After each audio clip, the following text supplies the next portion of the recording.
Premier pays qualifié pour la Coupe d'Afrique des Nations 2025, le Burkina Faso qui s'est imposé 2-0 cet après-midi face au Burundi. Voilà, c'est plié. Après 4 journées, les étalons du Burkina Faso sont assurés d'être au Maroc en 2025. Salut Tudjato, c'est bienvenue encore une fois dans ce débrief. Et aujourd'hui, on va encore débriefer le match qui a opposé le Burundi au Burkina Faso ce soir du côté du Stade Félicia en Côte d'Ivoire.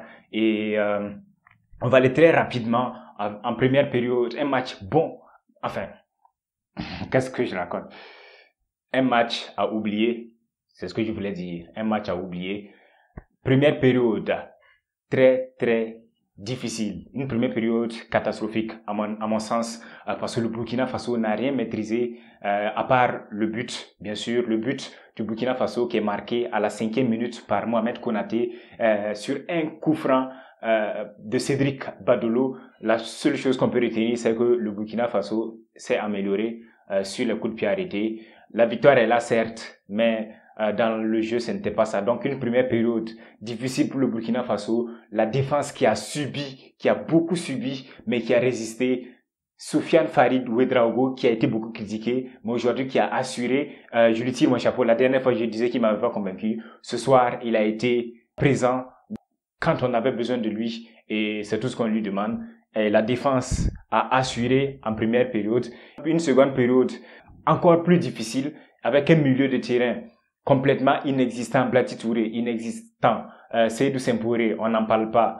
Kader Ouattara, c'était compliqué quand même. Niveau technicité, ce n'était pas trop ça.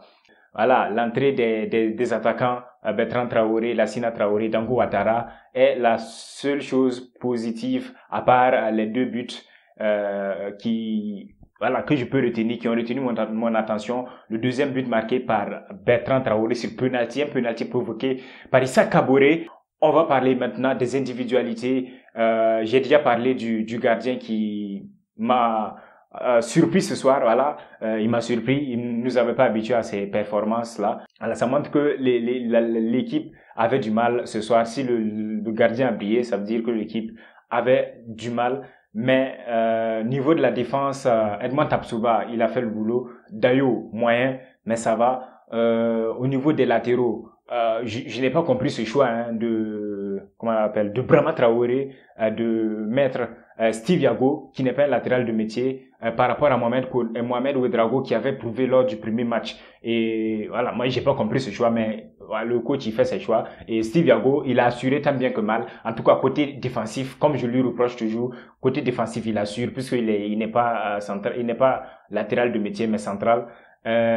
Côté offensif, c'est un peu plus difficile. De l'autre côté, latéral droit, Issa Kaboré, il a fait un bon match. Je ne peux pas dire exceptionnel parce qu'il y a eu des lacunes, mais il a eu un bon match. Et il est monté quand on avait besoin qu'il monte. Il est resté défendre lorsque c'était chaud en première période. Et je lui tire mon chapeau, il a félicité. Au milieu du terrain, c'était la catastrophe. Entre-temps, moi, je cherche Blati Touré sur le terrain. En première période surtout, je cherche Blati Touré sur le terrain. Je sais pas où il est parti. Il a disparu complètement. Lui encore, ça va. Mon ami Seydou Sempouré, la dernière fois, il a fait une entrée que je n'avais pas appréciée. Mais je me suis dit, ouais, il a réussi quelques trucs, ça va. Aujourd'hui, il était inexistant. Moi, j'ai pas compris pourquoi il est resté jouer 90 minutes, franchement. J'ai pas compris ça. L'autre milieu de terrain, je pense Kader Ouattara, qui était placé au milieu également. Voilà, les 2 autres étaient inexistants. Donc, ça pesait beaucoup sur lui. Ça, c'est mon analyse. Je trouve que Kader Ouattara, ça a beaucoup pesé sur lui. Il était partout. Voilà, ça l'a épuisé et ça l'a amené à faire des fautes. C'est pas pour rien qu'il est sorti vers la fin, la fin du match. Il est sorti remplacé. Au niveau de l'attaque, Cédric Badolo, il a joué comme il a pu et il a essayé d'être partout comme Kader Ouattara. Malheureusement, au niveau des contrôles de balles, des passes, c'était approximatif. C'est ce qui lui a manqué. Si aujourd'hui, il avait eu cette technicité, il avait été plus technique, il avait été plus adroit dans ses passes, plus clairvoyant dans ses décisions, je pense qu'il aurait fait un match exceptionnel. Mais je ne lui enlève rien cette passe décisive qu'il a faite pour Mohamed Konaté. Il a fait ce qu'il a pu Et voilà, c'est tout à son honneur. Mais ce n'était pas le Cédric Badolo que j'ai vu face au Burundi lors du match précédent. Ce n'était pas le Cédric Badolo que j'ai vu face au Malawi non plus. En attaque, Mohamed Konaté, il n'a pas été alimenté en balle. On va pas se mentir. La première occasion qu'il a eue, il l'a mise au fond. La deuxième, il met à côté. Mais à part ça, il n'a pas été alimenté en balle.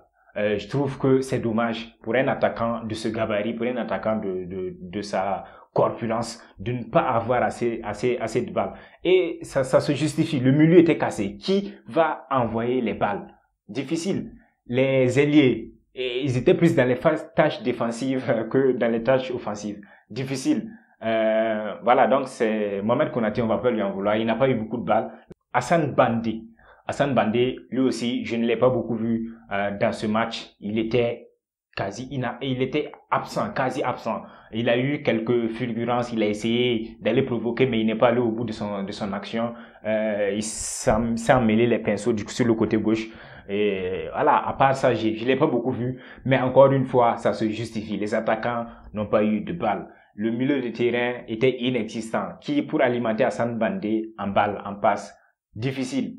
Voilà, donc on ne va pas lui en vouloir. Au niveau des remplacements, je le disais, les 3 remplacements qui ont fait du bien au Burkina Faso, c'est l'entrée de Bertrand Traoré, le capitaine, l'entrée de Dango Ouattara et l'entrée de Lassina Traoré. Quand ils sont rentrés, le Burkina Faso a réussi à garder les balles devant, ce qui n'avait pas été fait tout au long de la rencontre.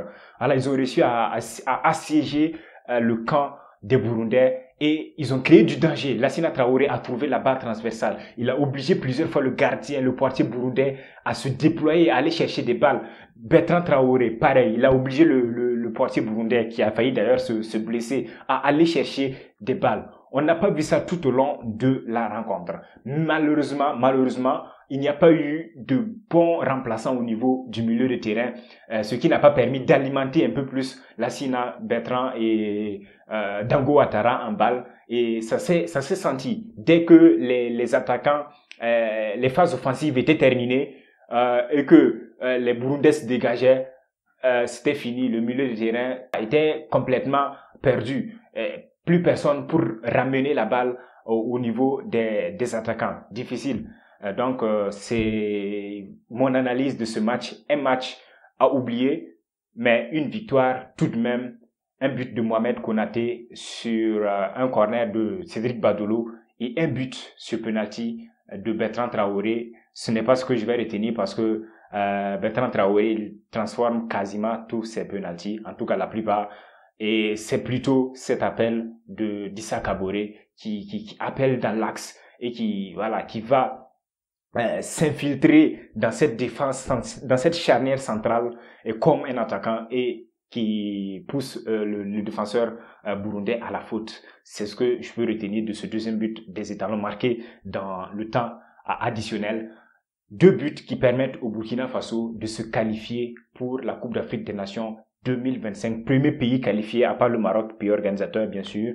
Et c'est tout bénéf pour le Burkina Faso et c'est ce qu'on va retenir à la 2 majeure ce soir, sans oublier que le Burkina Faso doit encore travailler à trouver de bons remplaçants au milieu. Alors, je pense que c'est le chantier qui attend Brahma Traoré et les 2 prochains matchs, la 5e journée qui se jouera en novembre et la 6e journée, ce sont les matchs lors desquels le Burkina Faso, Brahma Traoré devra essayer d'autres milieux de terrain pour pouvoir avoir des doublures comme en attaque. Parce que Sacha Bansé ce soir, son absence a beaucoup pesé, son absence s'est beaucoup fait ressentir. Il n'y avait pas quelqu'un pour garder les balles. Blati Touré le fait d'habitude bien, mais ce soir, je ne sais pas ce qu'il avait. Mais dans la projection, il n'y avait pas quelqu'un pour lancer les attaquants, pour projeter, pour amorcer les offensives dans l'entrejeu, dans l'axe. Et je pense que ça s'est beaucoup ressenti. On espère que lors de la prochaine trêve internationale, Brahma Traoré va trouver une solution, va trouver des doublures à ces milieux de terrain-là. Merci à tous. On se retrouve très prochainement pour d'autres débriefs.